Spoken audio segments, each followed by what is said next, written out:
watching the number one podcast in the whole entire wrestling community, and I'm one of your hosts, Juanzo. And I'm your other host, Jean Paul Leek. And together we are Raw Break. How's every single one of you? It's time to talk about AEW Dynamite. I think overall pretty decent, right? We had actually good news over negative news. So we got a negative that became a positive because of when it comes to Miro. So we're going to be talking about a little bit of that. Not good match between Andrade and also Cody Rhodes. So overall, Kenny Omega in action, but not really that good. But more full gear hype. So Paul, your thoughts on this AEW Dynamite? I would say, this week, the one thing about AEW is they slowly doing things better, and they're, the show's getting more enjoyable, but they're still doing the main thing that we've been complaining about, and that's the main event. Why is Kenny Omega wrestling open match, all this stuff. We see Adam Cole, he looks like a joke. He's going to have a match against John Silver, of all people, next week, so... it's just that kind of stuff's bad, but then there was a lot of good stuff on this show. Exactly. So we're going to be dissecting everything, analyzing everything. Thank you so very much to everybody that is supporting us. Thank you for being with us for the NXT recap. Mandy Rose addressing the WWE Universe. Io Shirai comes out. So you see right there they're going to have a feud. Also Tommaso Ciampa and Braun Breaker and also Carmelo Hayes involved in this title feud. But don't forget, watch is already on YouTube. NXT recap. Yes, check it out.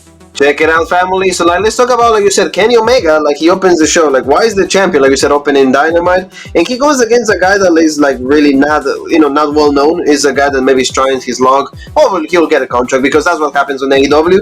And he's actually Alan Five Angels. That's why he's the one for, he's the part of the Dark Order. Yeah, exactly. Yeah, so, he's one of the guys. And what do you think about the match? Because Kenny did good, but in the end, we knew that he has to win. It was just they want to keep prolonging this story without a Hangman Page. Way too long. I mean, maybe that's just the way they had the card laid out. I mean, I thought maybe you could have made the main event match, even though that should have been a squash. That shouldn't have went long. But I don't know. This match to me went too long, especially as your world champion. He hits the V trigger, everything he kicks out of that. It's what. Why are you kind of pushing these guys individually in the Dark Order, but then we see them and they're all a joke, so nobody cares anyway. But, Kenny Omega got the win, which obviously, nobody suspected otherwise, but yes. Pose attack, right? Pose attack by Kenny Omega and all of that, and then Alan Hangman Page shows up, and he says, you have 10 more days. Around that, you have 10 more days to be the AEW World Heavyweight Champion. Your time is coming. He's looking good, but like you said, is he really going to be the champion? He's really going to win it. Can he really win the big one? See, that's the question for Adam Hangman Page.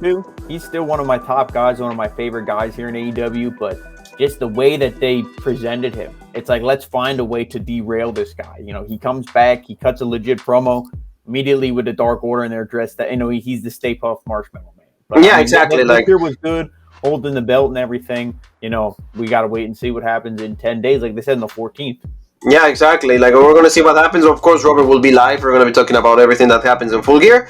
But also, we got to address something very quick. We're not here to talk about the good, bad, and negative. John Moxley went into rehab for alcoholism. Is a problem. It's good that he recognizes he has a problem. He wants to get better. That's what you need to do as a human being, as a father, as a husband. Recognize that if something is bothering you, you need to go look for help.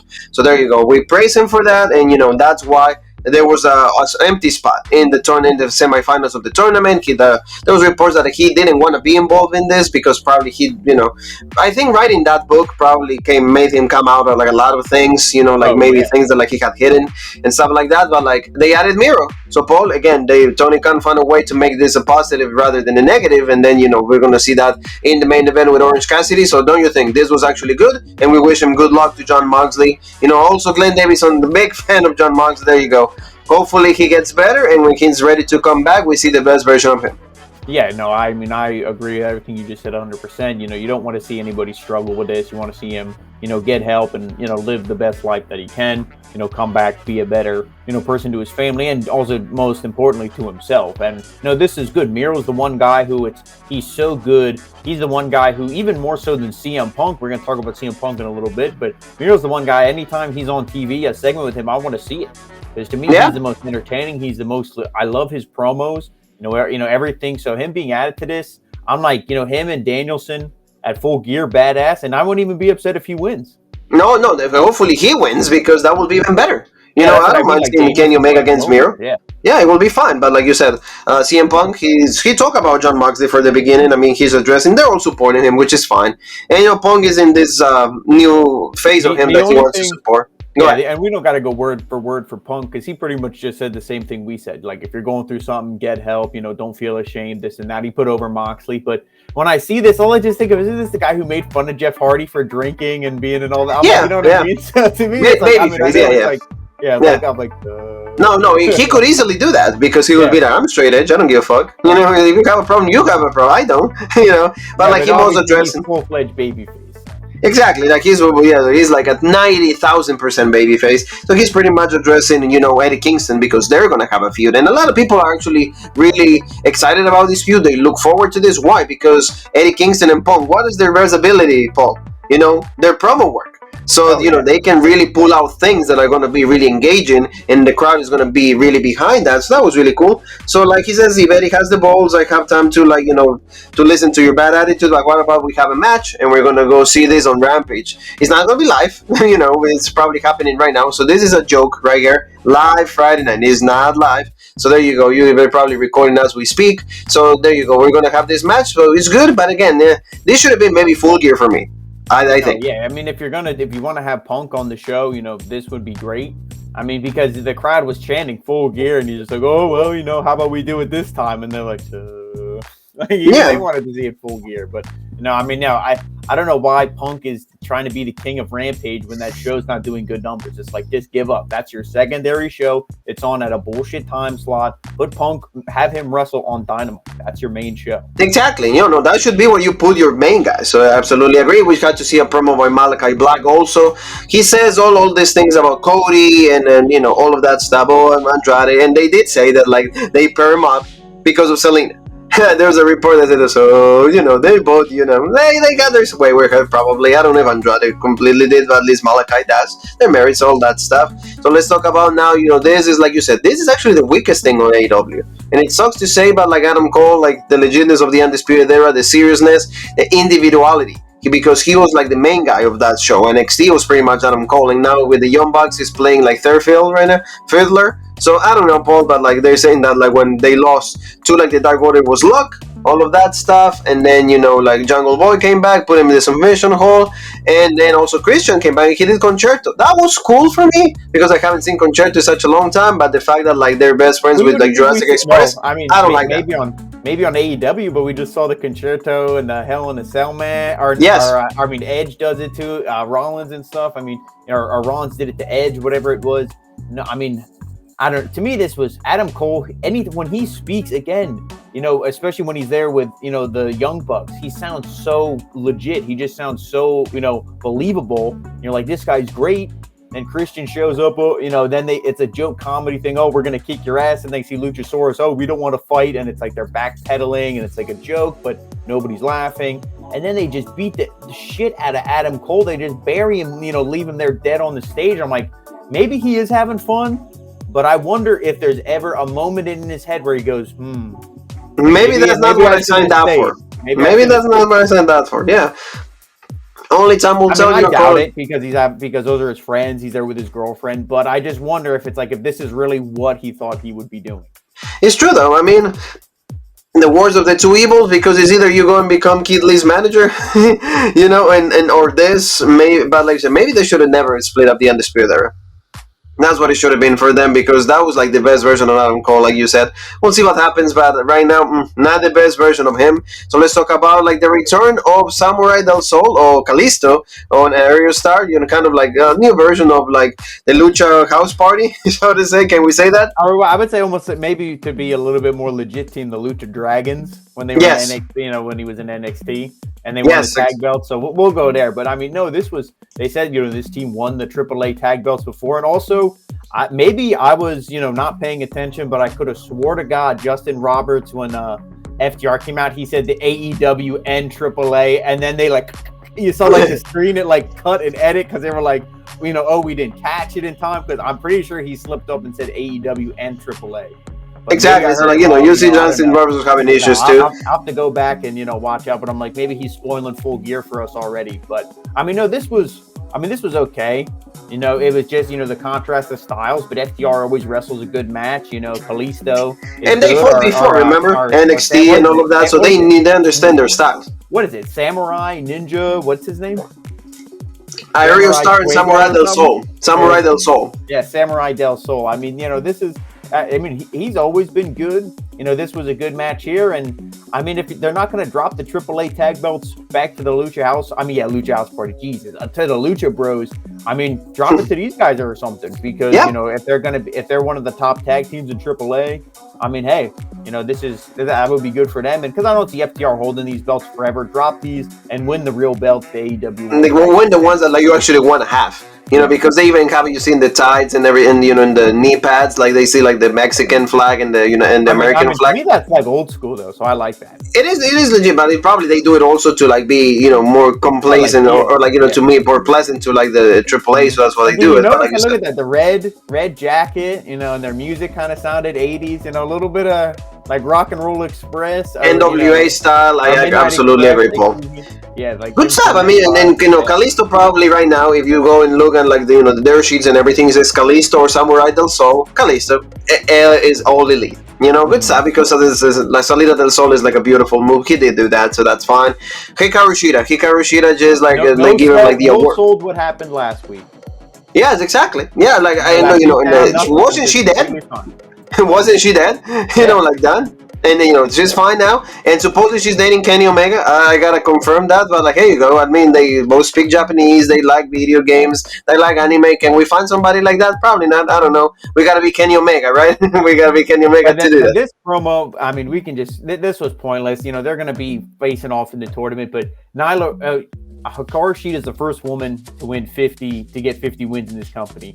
Nyla Rose says, "Oh, how long did that take you to get 50 wins?" Well, she did it faster than you, didn't she? Yeah. You don't have to. So, like, I'm like, this whole promo this sucks. Stupid. It's stupid. It should have been Shida you see her at home, wrapped up, selling the injury, whatever. Nyla Rose cuts a promo. If you can even limp it to the ring, I'm going to tear you in half, blah, blah, blah. Your 50 wins mean nothing when I become the TBS champion. Yeah, exactly. Champion, done. Yeah. This and Becky, Becky done. What was the point of bringing Becky if she's not going to be able to say anything? That's part of the show that like WWE name. That's all. Yeah, exactly. That's all of that. They needed Rob. She was WWE. So let's talk about the Inner Circle. Also, like this is terrible, because this whole storyline absolutely bugs me the hell out of me. Just because it's just stupid. It's just like, oh, we have 5 guys. What do we do with 5 guys? Okay, let's bring 5 guys from the MMA world. Okay, let's make them believe that like we can beat them. But no, you can't, because if it is a shoot fight, like Paul will say it, it'll just be like a matter of 3 seconds. So they were going at it, like they were going against the girl, OnlyFans and all of that, and they say Jake Hager wants Junior Dos Santos, and then they said like also Santana wanted one of the other guys, and then Jericho wanted like Lambert. And all of that stuff, so we're going to see that at full gear. You look at it really, you have 2 wrestlers, because obviously you need people to work the match on the heel team who know how to wrestle. You have 2 MMA guys, and then you have 1 manager. So technically, out of a team of 5 like shooter guys, you only have 2 who are actually like shooters. I mean, yeah, they know karate, Ethan Page, and all that, but fuck that, you know what I mean? Yeah, exactly. Like, no, exactly. So I mean, this isn't even like legit. And I mean, the Inner Circle is probably going to win. And who did this benefit? Nobody. Yeah, no, exactly. It's just like you need to split him up. I said Jericho needs to go on break, go on tour, whatever. Like you don't need Jericho for every single pay-per-view.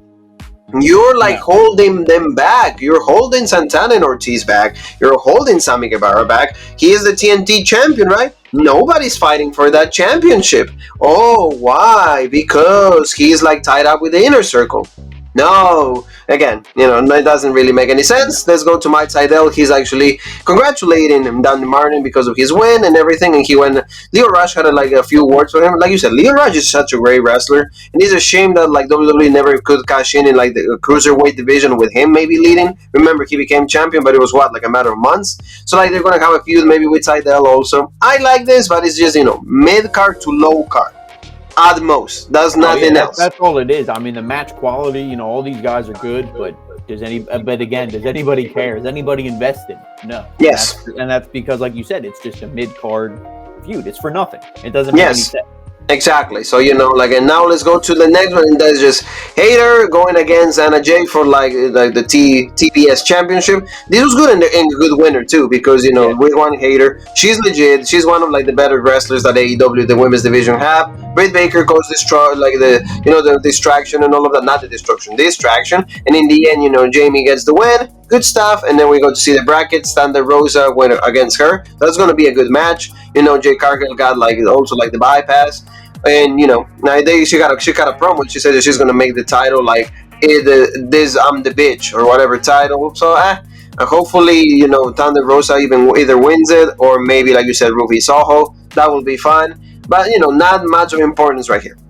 Yeah, I mean, for this whole thing, I would give this to Ruby Soho, and then I would have Thunder Rosa. I mean, I would have her go on to beat Britt Baker. Yeah, exactly. That's how I would book it. But we gotta wait and see. I mean, some of these matchups I'm interested in. Other ones, it's just Tony Khan. Not too much.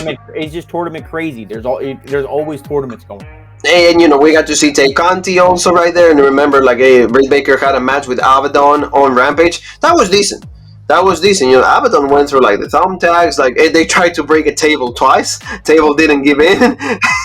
But if they will be able to portray, for example, Abaddon. I know that she's not cute or whatever, but at least if you will do it Undertaker, Kane, Monster, instead of oh, she's crazy, but she will lose anyway.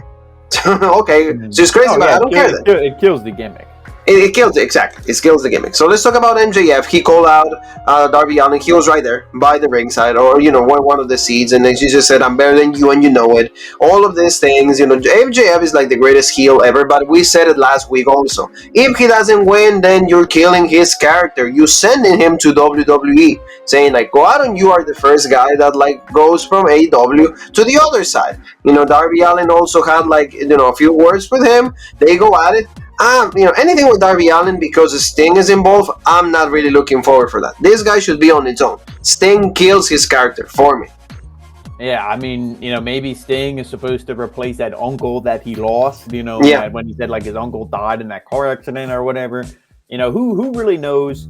MJF is so good on the mic. He can save almost anything. The only thing he really couldn't save was, the bad feud, but I blame that on Jericho with the whole inner circle.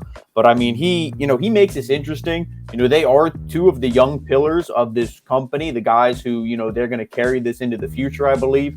When the Omegas and the Bryan and Danielsons and the CM Punks all retire, it'll be these guys still leading the charge. This is good, and I'm looking forward to this match, and I think MJF has to win. Yeah, no, MJF needs to win at Full Gear. MJF, absolutely. Give MJF something. So please do that. So let's move on, Paul, with Cody against Andrade. This was a good match, and Cody, being Cody, he does the first job right. He took the first step. He did something for the team. Really good match because these guys know each other from the NXT days and stuff like that. Stardust and Andrade we know that he's a good wrestler. Nobody can deny that. Undeniable. But in the end, it's can he ever win? Can he ever go over? Can he ever, portray himself as a believable professional wrestler and a character at the same time? Maybe he's trying to. He did of course, the DDT that finishes people right there, and he wins. He beats Cody, so that was good. And then we got to see the Lucha Bros. That was fun, and I don't know how you feel about it, but I'm excited about to see this new version of Andrade. And Cody at least help out. So we gotta say thank you, Cody. I want to know, to me, it's too much intersecting shit.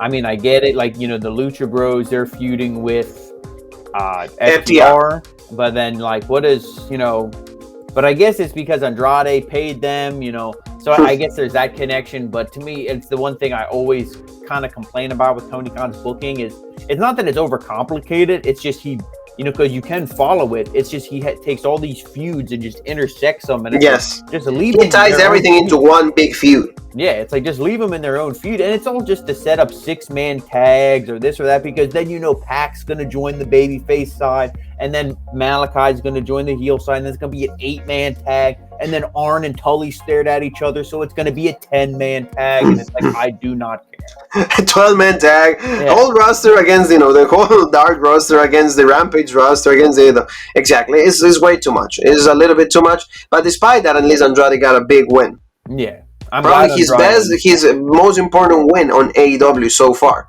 against Cody Rhodes. So let's talk about John Silver. This is just, for me, why is this even a picture here?